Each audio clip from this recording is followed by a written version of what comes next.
Good morning, everyone. Hello, and welcome to 11th edition of Urban Dialogues.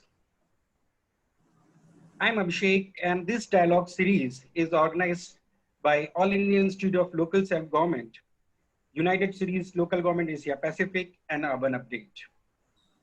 We have started this webinar series during this COVID crisis when this crisis started. And our focus was to find out and to help cities to cope up with the challenges thrown by this pandemic. By all Indians, most of our webinars focused on how cities are coping with these challenges worldwide and in India specifically. Today's webinar is a special one. In this webinar, we are going to trace the urbanization trends in India, especially in post-independent India, and trying to find out that what our cities have learned in the last 73 years, and how can we help in improving our urban governance, planning, and design of future cities based on our learning and experiences of 73 years. Today's India's urban population, according to World Bank estimates, that is approximately 390 million.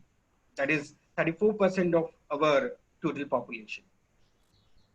The urban population has increased from 25.8 million in 1901 to 16 to 62.4 million in 1951. That was the first census after independence, to 285.4 million in 2001 and 377 million in 2011. The nation has witnessed approximately 14-fold increase in urban population between 1901 and 2011, from 2.58 crores to 37 crores. However, India's urban population growth story has remained top heavy. It means that majority of our urban population has been living in metro cities, big cities. If you look at any state of India, you will find that most of the urban population is concentrated in 5 or 6 cities, maybe less, I will say. Today, India has 5 cities that have population of more than 10 million. So our urban population is growing. Other countries. India, if we look at the data, India had 150 urban agglomeration with 100,000 population in 1971, and the number has touched 465 in 2011. I think the number must have crossed 500 today. So the definition of urban centers kept changing, and we kept adding our cities, towns, small towns. Cities have transformed. If we look at the dominant power of cities, so it may have shifted, but our cities kept growing. During the 50s and 60s, Calcutta was one of the biggest cities of India in terms of, you say, the GDP contribution and also the population. But it has shifted to Mumbai, then to Delhi, of course, today. So we are going to touch upon what kind of urban policies we made. The first urban population, what in my understanding that came about in 1986, when then Prime Minister Rajiv Gandhi formed a commission headed by architect Charles Correa, and I think vice chairman was M.N. Butch. So we had this urban policy started. We focused on rural India more because majority of our population were living in villages. But now the situation has changed. So our focus gradually shifted to cities, and that we saw when we formulated this policy of JNNURM, and after that followed by Smart Cities Mission, Amrut, and other policies. Today, we are going to talk about how these changes have changed our urban governance. And we should not forget about also 73rd and 74th Amendment. That was a major move to empower urban local bodies in whole urban scheme of things. According to the high-powered expert committee, HPEC, appointed by the Ministry of Urban Development, now Ministry of Housing and Urban Affairs, it gave recommendation that government, there is a requirement of investment in urban infrastructure to the tune of 39.2 lakh crores at 2009 and 10 prices over the next 20 years. We have seen that government has focused on urban projects through smart city mission and different missions.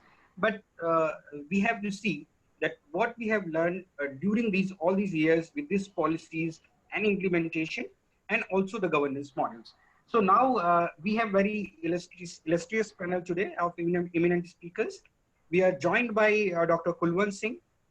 He is CEO of 3R Waste Foundation.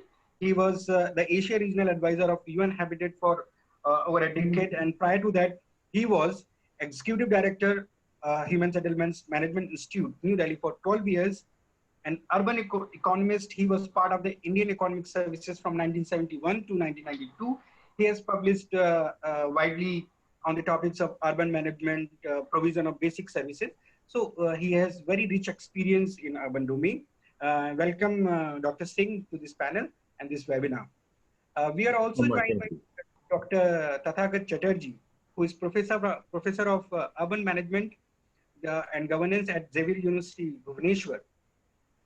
He has over 25 years of experience in urban habitat sector, and he has written extensively on urban issues, and also he has worked for multilateral institutions in this domain. Welcome, Dr. Chatterjee, to this panel.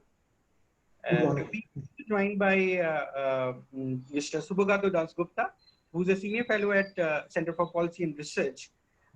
He's based in, I think, Singapore, and he is also director of the Scaling City Institutions for India Sanitation Initiative. He is, I think, I was reading one of his recent article in the print where he has talked about sanitation standards and COVID-19 pandemic, how it has impacted, and what kind of changes government should think about bringing in Swachh Bharat Mission Urban.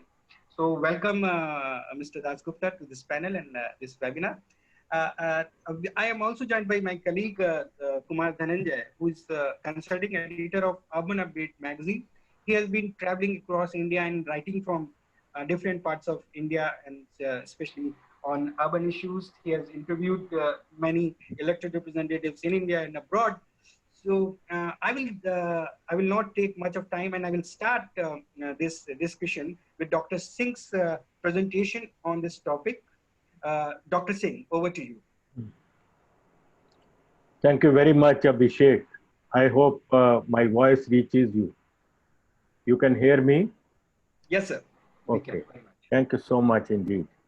Now, it's a great opportunity talking on a subject of urbanization in independent India, and very particularly now in a pandemic environment, how the cities are really facing the different kinds of challenges in particular. My focus remains on the historical part, and therefore I am just trying to give you a little bit of history about urbanization per se. As you know that, we have got unprecedented expansion in urban base from 5,161 urban settlements in 2001 to 7,933 in 2011. And we are now getting ready for a big addition in 2021 when the census will be done, and then perhaps I think we will be knowing what is happening. Now, we have crossed, India has crossed the threshold of 30%, which observers contend that it's a point from where urban population growth begins to accelerate. And as a matter of fact, if the United Nations figures are any indication, much of the population growth over the next 10 years, from 2015 to 30, this period will occur in the urban areas so far as India is concerned. A lot of data information which is available is also shared in my slides, but I think I'll just like to move on with a limited time. If I see the pattern of urban growth in India, it has changed its course. during the first decade of the 21st century, what we find two are important trends: increasing numbers and rising population shares of metropolitan cities. Abhishek has already highlighted some of these points. As we move towards city-based urbanization, larger cities are growing at a faster rate. Much of the increasing share is, however, explained by size class jumping phenomenon. Okay, if we take the issues with respect to the pattern of growth, I particularly would like to highlight that census towns present problems of sprawl and unregulated development, fueling fears of weakening of agglomeration economies. And we have not yet addressed the challenge of census towns during the current decade that started from 2011 onwards. The growth pattern of urbanization in India also continues to be very uneven. It's very interesting to note that there is a positive interlinkage between urbanization and economic growth. More urbanized states are associated with higher per capita incomes. States like Tamil Nadu, Maharashtra, Kerala, Gujarat, they are all highly urbanized states, and the per capita incomes in those states are also equally high, obviously establishing a very positive linkage between urbanization and economic growth. Urban lands is a very important issue. I would like to highlight and say that while urban lands in India constitute about 3% of the country's land area, but they present a very complex issue of high urban population densities, which also coexist with suboptimal utilization of urban land.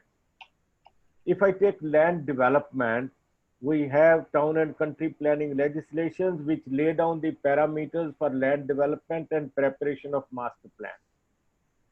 I'll not go in a larger detail, but what we find is, so far as land markets are concerned, there are a lot of inefficiencies in the functioning of land market.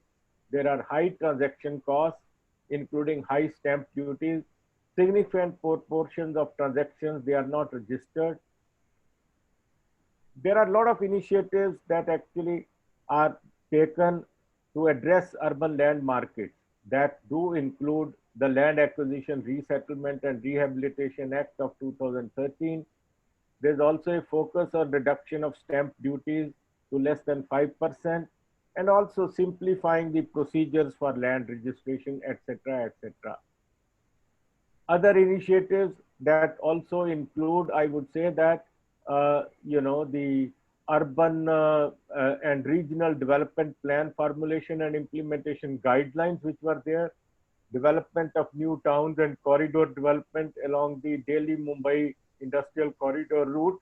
There are almost like 7 new towns, which as a matter of fact, towns and cities which are really coming up. And now, as a matter of fact, there is also a focus on what we call transit-oriented development. And that, as a matter of fact, is really very, very important for the future development of our Indian cities. Another important aspect which I'd like to touch upon is urban environment. And the key environmental challenges that confront India, they particularly include the environmental challenge that get triggered by extreme weather conditions, requiring substantial adjustments to urban planning, land use management, and infrastructure strategies and norms. And we experience a lot, let us say, for example, a lot of flooding that we are experiencing in several parts of India. It's another different kind of environmental challenge, which as a matter of fact, many of our Indian cities are facing, including the city of Mumbai, or a lot of cities in Bihar, or even Assam, for that matter, which is like an annual phenomena, for that matter, and that does impact, the the land use management and infrastructure strategies, and other kinds of norms. And we have to address those challenges in a big way. There's a high concentration of energy use in cities affecting air quality. If we take the environment and its relationship with our cities, it's mainly the high concentration of energy use in cities, and it becomes a very important issue. Pollution becomes quite an important issue. There are large number of Indian cities with low, moderate, high, and critical air quality. And it's a phenomena which particularly most of the metropolitan cities are really facing in a very big way.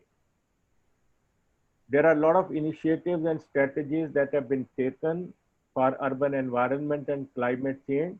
I would just like to say prominently a national action plan on climate change comprising 8 missions that was adopted, under which actually one of the mission was on National Mission on Sustainable Habitat, which as a matter of fact is directly concerned with the cities and towns. There's also a mission on sustainable habitat focusing on promoting energy efficiency, urban waste management, recycling, fuel efficiency, incentivizing use of public transportation, etc. I'll also touch upon the issue of urban housing and urban services. Well, uh, let's remember that share of housing in India's GDP is over 10%. It's a very important sector which has an important growth escalator, actually, and if the GDP is to be addressed, we have to really take care of the housing sector. That includes real estate, construction, as well as the commercial and business services. Well, the challenge of urban housing is really very significant. Uh, uh, a committee which was established by the Ministry of Urban Development, Housing and Urban Development at that time in 2012, they estimated almost a shortage of 18.78 million so far as Indian, cities are concerned. It's important for me to mention that there has been a very positive response to address the challenge of urban housing.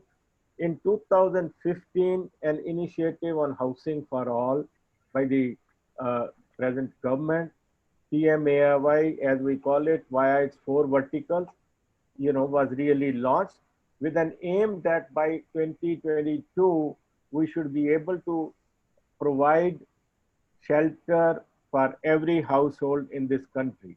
And there are several, verticals in that, aiming at constructing 22 million houses, mainly for the rehabilitation of slum dwellers and economically weaker section or low income group households. Because 92% of the shortage is really felt by these sections of society. As regards infrastructure and urban services, there are large deficits and deprivations. There are high levels of infrastructure deficits as per the 2011 census. Already, I think there is in the introductory opening remarks by Abhishek, actually, he has already highlighted actually the need for a big investment which is required until say 2030. There are initiatives under that which have been taken. We did have National Urban Sanitation Policy. We also had National Urban Transport Policy.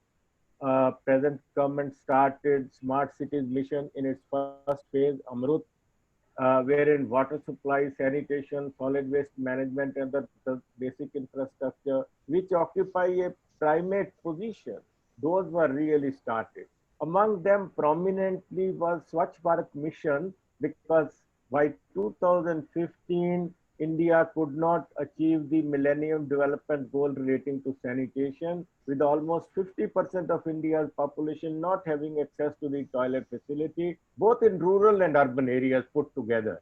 And therefore, Swachh Bharat Mission has focused on both aspects of not only solid waste management, but providing access to the toilet facilities. And lot has been achieved under that, because most of our cities are now open defecation free. I'll also like to touch upon. I will please hold on to your thoughts. I will come back to you again with my questions. I would like to go to taking you from what you have suggested. Uh, you have talked about several programs initiated by Government of India, Ministry of Housing and Urban Affairs. So, Dr. Chatterjee, how do you see this urbanization trends in India? I would like to know from your speech. I think you will address this question in your presentation and speech, Dr. Chatterjee. Yeah. Okay. Thank you, Mr. Pandey. It's really a pleasure to join here. Dr. Singh has given a very broad overall picture of urbanization trends in India. So I would not like to repeat the same points, but what I would like to stress that from a macro point of view, if we look the way India's urbanization has panned out over the last 2 or 3 decades or so, I mean, particularly post-liberalization decades, we can see there are 2 broad trends. One, which you had already highlighted, that Indian urbanization is kind of top-heavy, so which is leading to some kind of a metropolitanization of urbanization. So I'd like to bring a separate layer in our understanding of urbanization. The metropolitan cities has really become the growth drivers in the post-liberalization Indian economy, where there is a emphasis on market-led growth. And metropolitan cities or big cities worldwide has got certain advantages because of their agglomeration economy. So it is preferred that, for a farm to locate in a metropolitan region, which gives them a bigger market share, a larger skill base to draw upon. What we are seeing that the 10 largest cities in India have contribute to about 15% of the GDP growth. And also a recent study by McKinsey points out to a very nuanced kind of an understanding about the growth concentration in India. That it says that there are 49 growth clusters in India, which is supposed to account for 77% of the incremental GDP growth between 2012 to 2025. So there is a huge growth concentration in certain mega metropolitan regions. And this is reflected in the way the urbanization is happening. If we look at our census, in 1901, there was only 1 million plus city. Now, in 2011, the number of million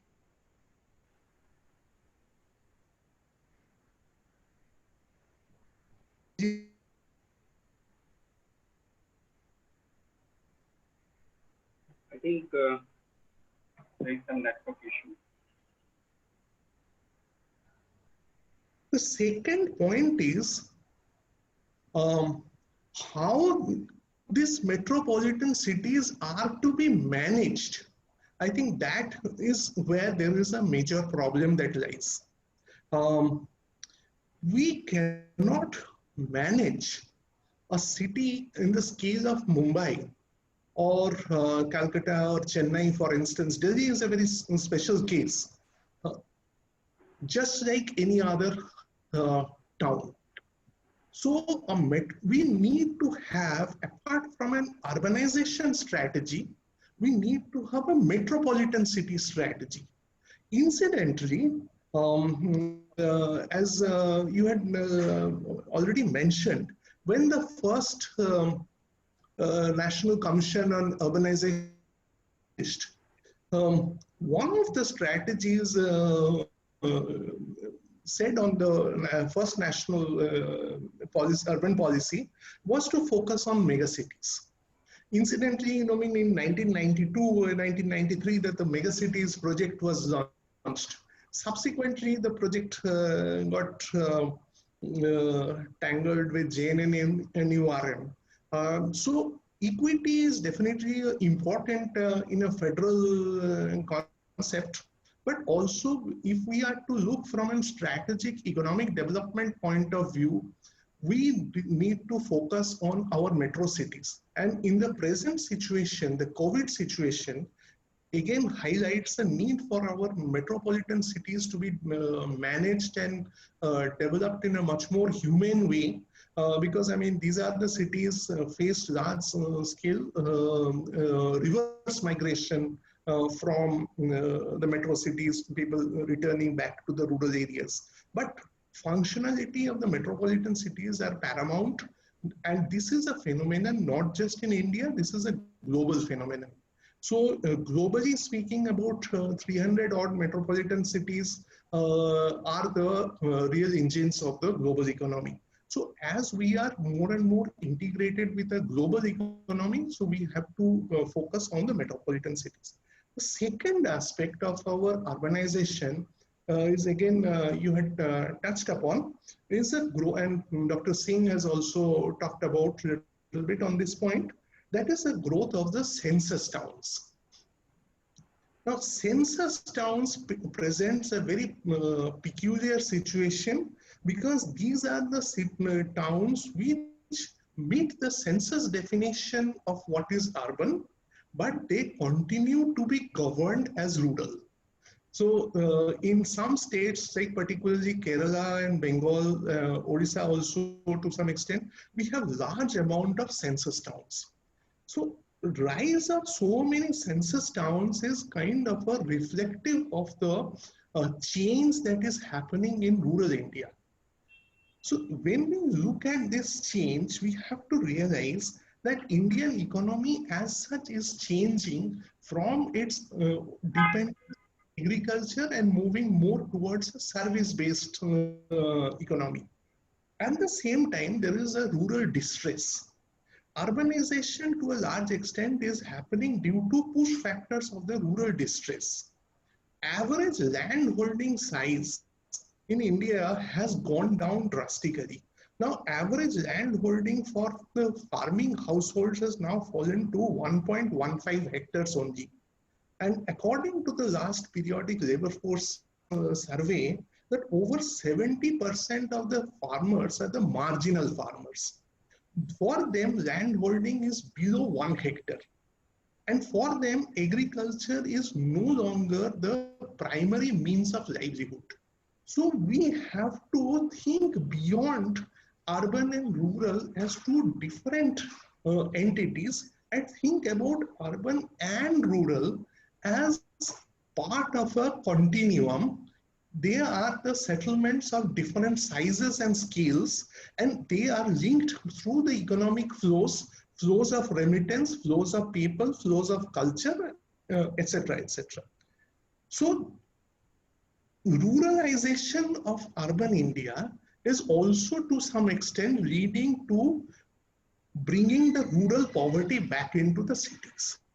So that one manifestation of the cities and the type of economic growth in India that is happening, that is due to mainly growth of the higher end services, IT, and some high quality automobile components, etc. That is not creating enough jobs for the middle or the semi-skilled population. That is why we see that large number of informal sector growth happening in Indian cities.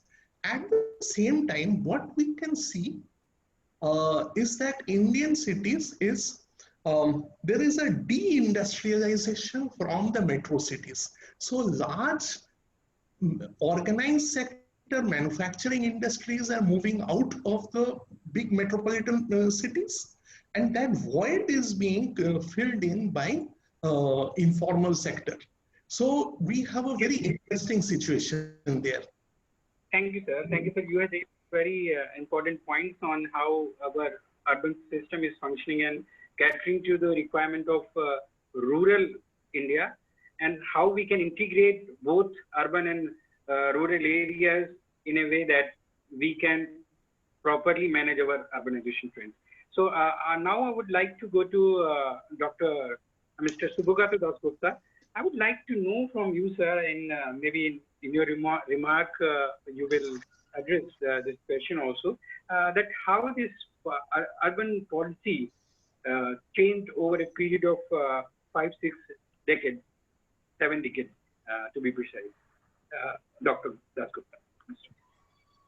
Thank you so much, Abhishek. Thanks to All India Institute for this very interesting topic, and to the previous panelists for laying so much of the ground. In addressing your question about urban policy, the evolution of urban policy in India in the 70 years,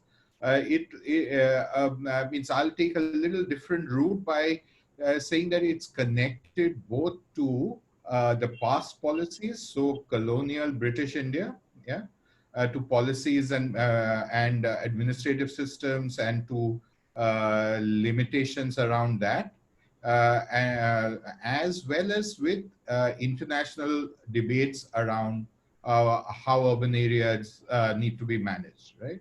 So if we look at these two aspects and their influence on urban policy, that kind of frames India's urban policies into two broad brush segments. Yeah, one would be, and we all panelists, including you, Abhishek, have talked about the National Commission of Urbanization, which was in its first sense an Indian document that looked at policy document that looked at what markets can do, what the failures of government have been in planning urban areas in a comprehensive manner. Though each plan before that, each 5-year plan before that, had segments around both urban services and urban planning in general.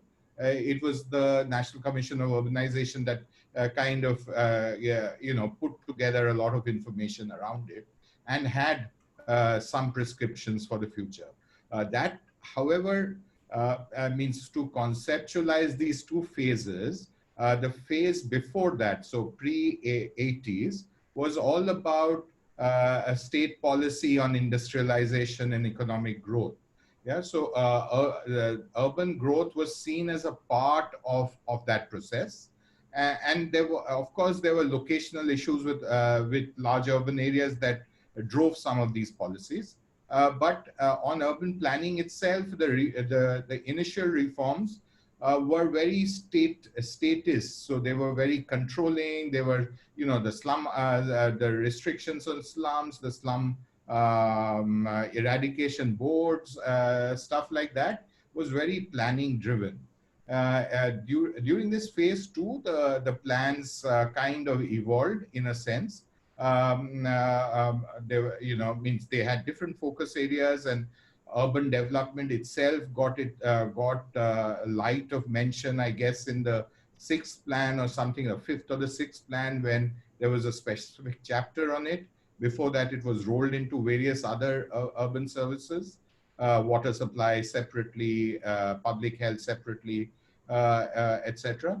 And then, post the 80s with the economic liberalization in the early 90s and decentralization of the 74th Constitutional Amendment, there was a complete shift in the instruments that drove policies, right? So the way government looks at policy and the instruments that they apply to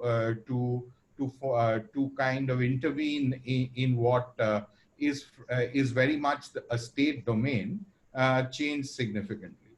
And that saw a rise of new programs, reform-linked programs like the JNURM later, but even the early megacities programs had some idea of reforms associated with it.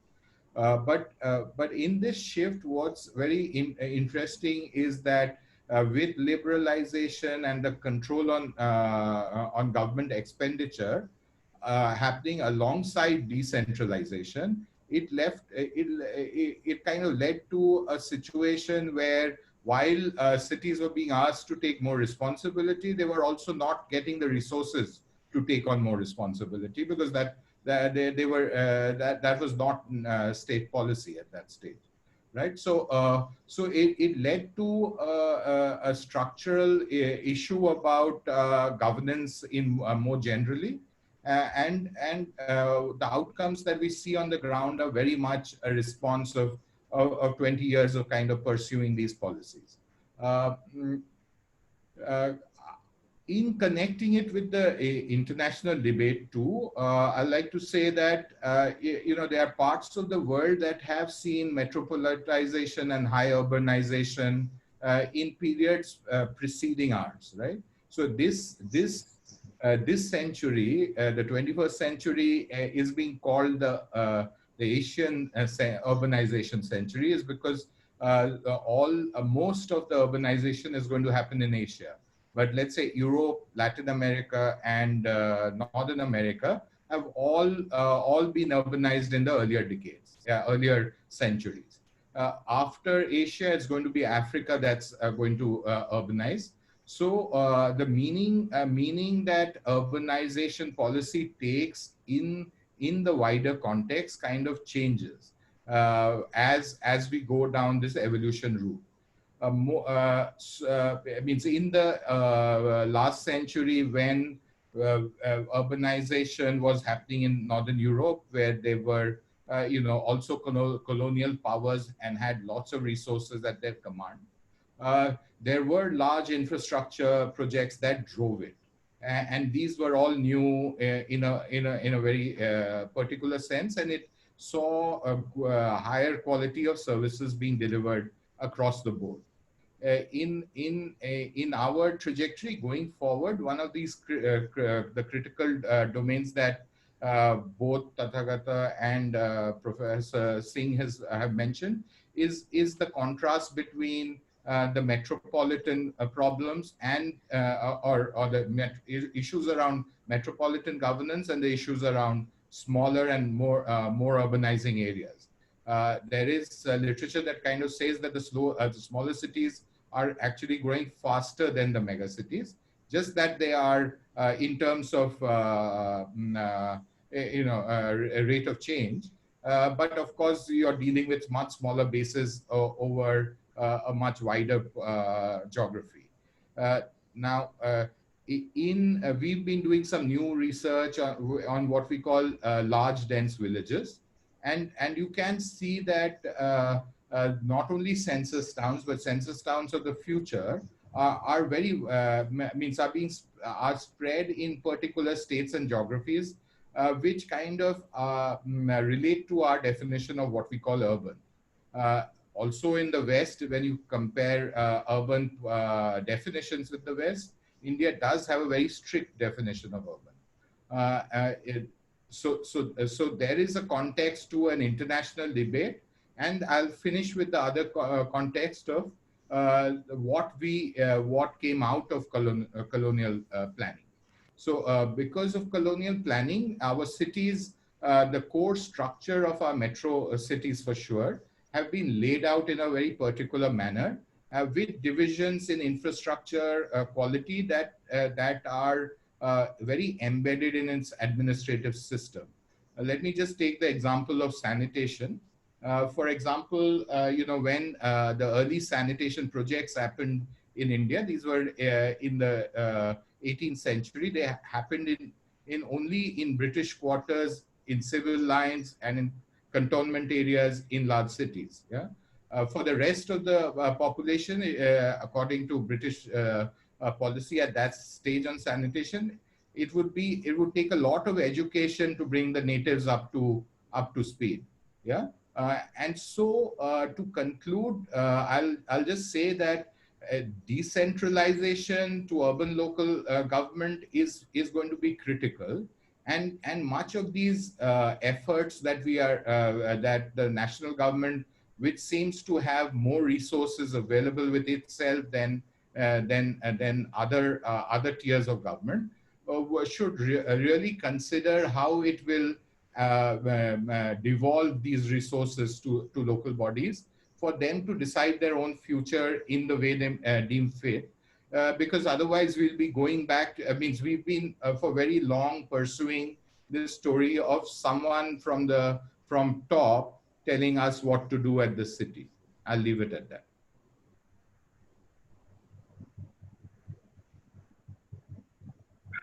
Thank you so much, sir, for ending on talking about decentralization. And from this point, I would like to go to Mr. Kumar Dhananjay, my colleague. Dhananjay, Mr. Das Gupta has talked about decentralization. In India, 1992-3, that the 73rd and 74th Amendment came in force. And I would like to know from your opening remarks that how this urban governance and city leadership changed after these constitutional amendment acts. Dhananjay. Abhishek, Mr. Das Gupta raised many very valid point. Decentralization without financial power means nothing. You devolve the power, make panchayats, amend the rules, but you don't incentivize with financial aspect. We all know the taxation system in India, whether it's rural or it's in urban areas or in mega cities, is so badly organized. The point is, after listening to all the panelists, is that there are policies on paper, but there are no implementation. There is a complete lack of vision that how these policies, whether in mega cities, whether in metropolitan cities or in small cities, will be implemented, how it will be done. There are departments which works in silos. As a journalist, I have traveled across the states in India, and I have spoken to municipal corporation, I have spoken to state ministers and various authorities, other departments. They all have a single complaint that we don't have the power to work independently. And there is no coordination. So when there is no coordination, how do you deal with this? Every year you have Bombay, monsoon comes, Bombay is flooded. There is a heavy rain, Chennai is traveling on boats, not bus and metro. Same is the situation in Kolkata. So it's like everywhere there is absolutely no coordination amongst departments to deal with the situation. And everybody knows that this is going to come in June and July. Still, nothing is done before that. So the problem is with the vision which is lacking. There comes discoordination between various departments, between center and state and districts. This is a complete mess. And therefore, that is why we face cities year after year after year, cities, even towns, small towns, in a complete disarray, where they are struggling to manage resources. Because unless you give a roadmap to generate resources and not give them financial power along with that, then these are small towns, villages. Where are they going to get their resources from? These are the questions that we need to ask and concentrate on. We can go on talking about colonial area, British Raj, everything, how the cities developed and all. We are in 2020. Let's talk about what is the solution. And that solution is nowhere in the sight. From local government to central government, everyone is missing. Somebody has the resources and is not willing to provide. Somebody doesn't have the resources, therefore they cannot do anything. So unless you bring a kind of coordination amongst various departments, local, urban local bodies, rural bodies, state government, central government, you cannot have any solution. We can, and the problem is that when we talk about data, we just go, Kulwantji was talking about housing and all. Do we have a data that says in urban areas, this is the number of people who are without housing?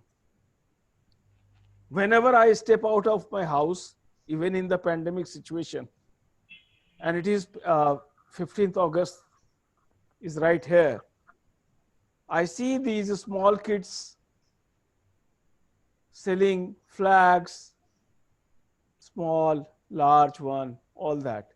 They are, of course, they are without housing. They live on the footpath, under the flyover.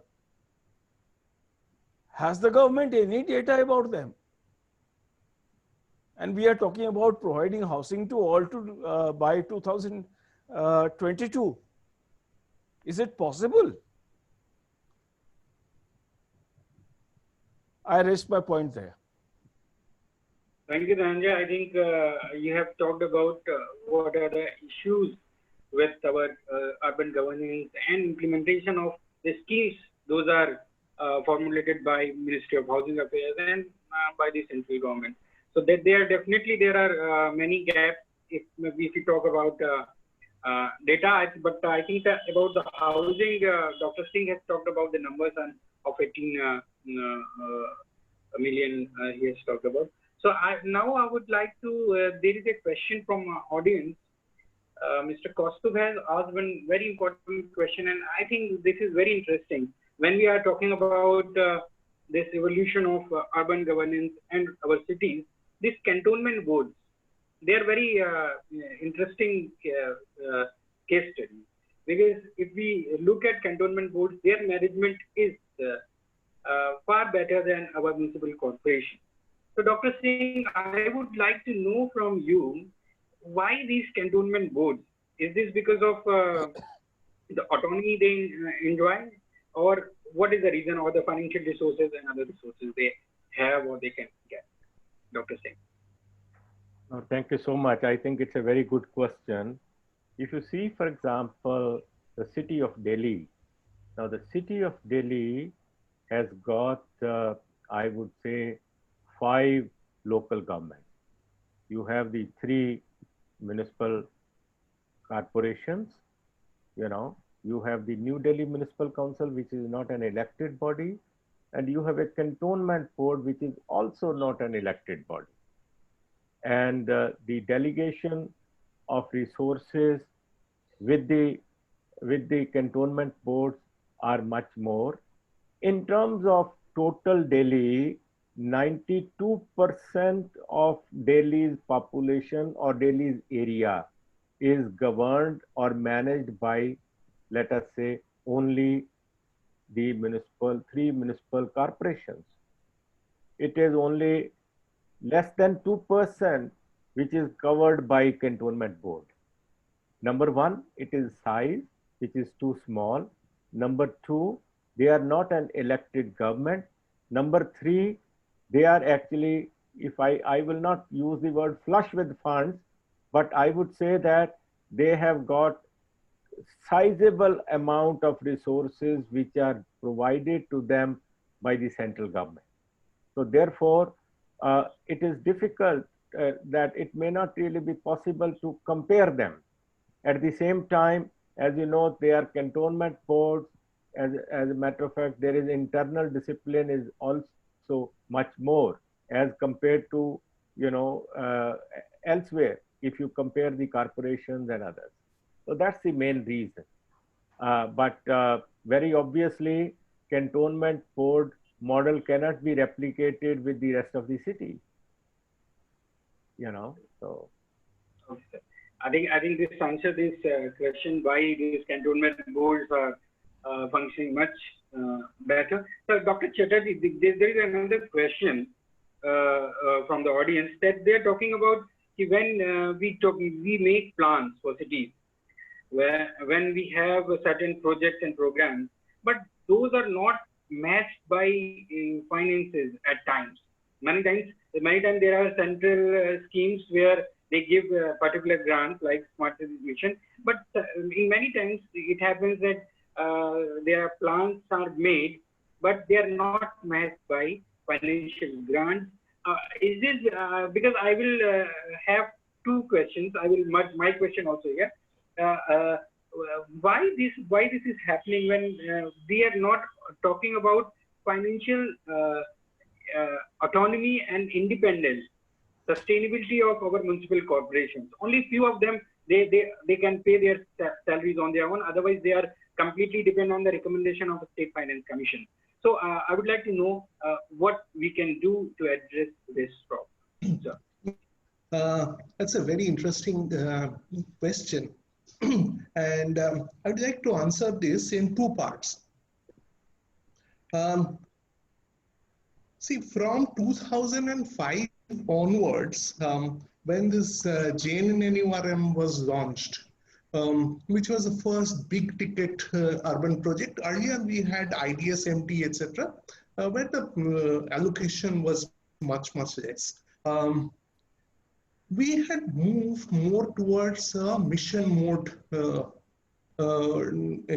development in the urban sector earlier, but we had been doing the master plans for a much longer period. So the master plans are the statutory planning documents which were usually prepared for a 20-year plan period, and which are in most cases so far have been turned out to be a land use control instrument, which failed to take a strategic vision and the master plans were not, in most cases, were not backed by resource allocation, and they suffered implementation problems. And in many cases, the master plans were prepared with a 20-year vision, but that vision was not linked to the economic growth pattern. So which created a dichotomy between what is the physical plan of the city and how the city is actually growing in economic terms.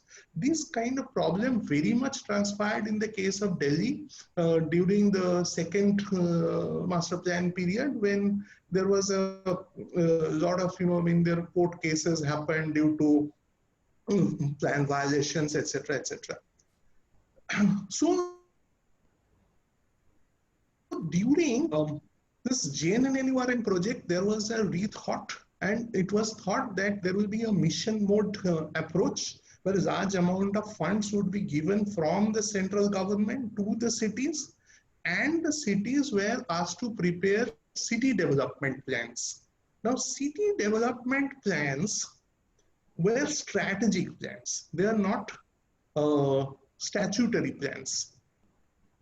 JNNURM made city development plan, and in many cases, these city development plans were prepared in a haste. A similar pattern has continued after that. Amrut has also continued that mission mode approach, where large amount of funds are given by the national government, and herein lies a major dichotomy. So the funds are flowing from a top-down manner, but the plans are not matched with that. What are the type of projects that are really required for a city should be defined by its own master plan. And then funds should be made available to move according to that. Now we are in a very dichotomous situation where funds are available for certain amount of projects, whereas the plan has got no links with that. So there are several situations where many cities are taking up projects because funds are available in that area. Even I'm talking about some small towns in the case of Odisha, where they are taking up housing or other kind of projects because PMAY funds are available, not due to the ground level situation is that what are the type of projects are required for this particular city. So we need to bring about a harmony in the planning and resource allocation. This comes to the second part of your question when you talked about the many cities are lacking in terms of financial resources. Absolutely, no doubt about that. Municipal revenue as a percentage of GDP in India is just about 1%. That was talked about in the high-powered committees on infrastructure report. Whereas in case of South Africa or Brazil, that is about 6%, 7% or so. Mumbai floods every year. Mumbai Municipal Corporation is one of the most well-funded municipal corporation, but they're not taking the action. We talk about decentralization. I think we need to think about the decentralization the way it was discussed in the 74th Amendment. I think after 25 years, we need to take a relook. What was suggested in 74th Amendment, let's to put it in a very politically correct manner, that there is no political consensus about devolution to urban local bodies across different political parties. And don't want to blame any one party for that. Now here, I think we need to take a call on this and press for not a complete decentralization, but rather a graded decentralization where the bigger metropolitan cities, big cities, who has the capacity should be devolved with more power, whereas the smaller municipalities who really lack capacities, they should be handheld for a much longer period, and so that they can also benefit from economies of scale in terms of procurement, etc. So I think we need to take a much more nuanced approach, and rather than still go on crying that 74th has not been amended. I think, I mean, as Mr. Dhananjay was making that point, I think it's a very valid point that in 2020, we should think about what would be the new roadmap. And in that scenario, I think sustainable development goals and the new urban agenda provides a very good framework to, I mean, definitely those frameworks need to be localized to meet our own needs. But by and large, they provide a very good framework, and Government of India has taken a step towards localization of the sustainable development goals. Niti Aayog has started a dashboard to monitor that. I think we should take the SDG and the NUA as a window to push for more urban sector reforms. Thank you, Dr. Chatterjee. I think you have given solution, because we were talking about someone from audience asked that we are not talking about solutions. So you have given a roadmap how we can look at our urban planning and policy making for our cities. There is one question that you also pointed out about the urban local bodies implementing projects and their capacity to implement it. So there was a question that I would like to go to Mr. Subhagata Dasgupta to know the answer to this question that ask about how we can empower our urban local bodies and municipalities so that they are able to implement the projects and programs those are envisioned by central government, because only giving financial grants or the assistance will not help. Thanks, Abhishek. I have a very particular view on this. Let me put it forth. I don't expect many people to agree, but that's all right. Decentralization is a very political process. It's not an administrative process. Yeah? In administration, you can pull back or push in a bit more, but it's essentially a political process.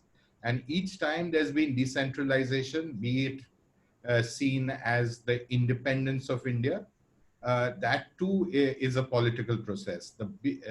In Pakistan, there was a big decentralization push. It's called the Big Bang. It happens in 2000, when India's one is a soft 94 effort, right? So at the heart of it is the nature of politics at that stage at that time. How means administrative policies and programs only manage to push it at its edge. Yeah. In terms of capacities, the story is will you build capacities for centralization, or will you build capacities for decentralization? That's the question that's not answered. So if you have a big bang decentralization, you can build capacities in small towns. There are PMUs, means All India Institute is involved in so much training in, there are these PMUs that national government have, state governments have, each program have. Why aren't these at the city level? There are only 4,000 of them, these cities. We can have strong PMUs at the city level. Why do we have to have them at state and national level and keep all the resources there? So these are open questions, but they are very political and they have to be voted upon. And underlying this structural difference of why the politics hasn't moved that way is also because in our parliament, there are less than 70 representatives who come from predominantly urban districts. Yeah. So in general, the issue around urbanization is still weak in policy making, decision making circles. The understanding and the capacity to deal with those issues. And secondly, means even at the state level, the control over the largest city, the political control over the large city, still remains to be a dominant problem for the state to exercise control. In the sense that larger cities are where a lot of the elite live. There are areas which have the highest land values. Exercising control on the largest city still remains to be a very important political incentive in the Indian system. So it will take either some time, or it will take a political crisis for something like this to happen. But I think as people who work on the technical side of the sector, we need to raise this and to be able to articulate it more strongly at every occasion. Thank you. Thank you, sir. Thank you, sir. You have given us insight about how we can look at decentralization and what is the feasible way for implementing it. Now, I would like to go to Dhananjay because we are now running out of time. So my last question is to Dhananjay, that is from one of our audience. So the person is asking, when we are talking about sanitation technologies, so we are going for STPs and which are not sustainable. Why we are not looking for sustainable sanitation technologies that can be implemented in cities? And with this question, I would like to ask how these municipal corporations, when we talk about high-end technologies, we can improve their capacity and understanding of these issues, including the infrastructure when we are talking about smart cities. Because when we went for the smart cities mission, we created a separate entity, private limited entity for smart cities. So, so the government was very clear that our municipal corporations cannot implement those projects and programs. That's why that private limited was created. So, what is your idea? How we can improve their knowledge and understanding of new technology and innovation in our cities? Dhananjay. Abhishek, very rightly, you have raised this question. And see, my idea is, as I said in my earlier comment, that there is a complete lack of vision. I have studied Banaras, I have studied Haridwar, I have studied Rishikesh. And experts there are saying, because we are talking about sanitation as well as STPs, that you do not build STPs in the high upstream. Upstream, yeah. Yeah, upstream. You make STPs where you can actually, there is a low stream area where the sewage water also comes and you treat both of them. But everywhere we see the same trend. There is absolutely no implementation of knowledge and technology while setting up these STPs. Fund is there, center has given the funds, you have to make it, you just make it. That is the whole problem. You don't involve scientists, engineers, that how you set up these STPs. We still go by religion. The science is missing. So that is a big problem. And this is state after state. You start from Rishikesh, Haridwar, Kanpur, Banaras, Kolkata, Patna, everywhere. The situation is the same. So the problem is that though we know that we need to deal with this issue, it is a big problem. But rather than using science, we are trying to satisfy religious sentiments of the people, and which is making most of the funds redundant and all the efforts redundant. Thank you, Dhananjay. I think we are completely out of time. That was my brief intervention. So that was very interesting thoughts, insights from our speakers today. And we have received because someone from audience commented that what is the contribution of academia to this whole process of urbanization in India and policy making. I think in my personal opinion, they have given very good inputs in policy making, but the problem is in our implementation strategies and how we are managing our cities. So we need to focus more on how we can empower urban local bodies, strengthen knowledge sharing platforms, and bring forward the city leaders, those have done excellent work in their respective cities to the front, and so that other cities can learn from them. So these kind of very small initiatives that can be taken, and our urban ecosystem will be improved. Thank you very much, Dr. Chatterjee, Dr. Kulwant Singh, Mr. Subodh Dasgupta, and Dhananjay for joining us for this webinar. We will be back next week and with the new topics. Especially, I think we are going to come with the subject of EIA, how this EIA is going to impact urban ecosystem. We will be discussing that next week. Till then, goodbye. Thanks so much. Thank you. Thank you. Thank you. Thank you.